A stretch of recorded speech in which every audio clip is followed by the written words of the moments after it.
So my name is Liam Costello and I volunteered in La Ceiba, Honduras from the 17th to the 21st of July, and I volunteered in the dental program at the hospital here in La Ceiba.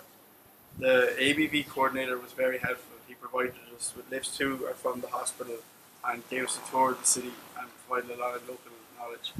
The most surprising thing I experienced about the program was how different the clinical setting was than practicing at home in Ireland. The work consisted mostly of extractions and there was limited instruments and lighting. At the accommodation, it was very important to stay cool as I come from quite a cold country, so the heat took a lot of taking used to.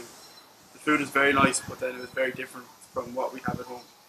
The most difficult thing about the program was definitely providing care for patients that was at a different standard of need than in Ireland. The accommodation was definitely the heat at night, which took a lot of getting used to. And the country, you have to take transport a lot, so taxis to and from the hospital daily, but they were very cheap, so it was okay. Tips for future volunteers: definitely clothing. You want to be bringing a few sets of surgical scrubs, as it's very hot in the clinic, and very light clothing for after the clinical work. Donations: we brought gloves, masks, safety goggles, and gauze, and it was really very helpful in the work that we carried out. But anything you have lying around in the clinic that I'm sure they'll be happy to take. And tips for the weather is definitely stay hydrated. Other things volunteers should know: I volunteered in La Ceiba, Honduras for 1 week. I undertook the dental program. I was picked up from the bus station and brought straight to the accommodation. The house is very comfortable and very secure with a good sized bedroom and 3 good meals a day.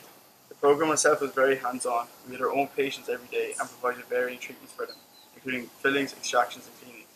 The dentists were very helpful in accommodating in the clinic. The accommodation was near various fast food outlets, supermarkets and shopping centre, and there were an array of options on how to spend the weekend. We went to the island Roatan, which was very nice and a very nice way to spend the weekend. I would definitely recommend this program. The accommodation, meals and security was at a very high standard. We always felt safe and we were always well looked after. My favourite memory of the trip in the program was definitely the clinical liberty we were given, as we had our own patients every morning and there was always assistance from the other dentists if needed. And the best thing about the country definitely was the trip to Roatan at the weekend. So, how was ABV prior to travelling? With regards to communication, they were very helpful. We bombarded them with questions beforehand and they were not reluctant to answer any of them. All of them were answered. The website was also very useful and I would be willing to speak to potential ABV volunteers. And I just found the program googling on the internet and it came up and it looked good. So I was very happy with the week that I spent in La Ceiba, Honduras.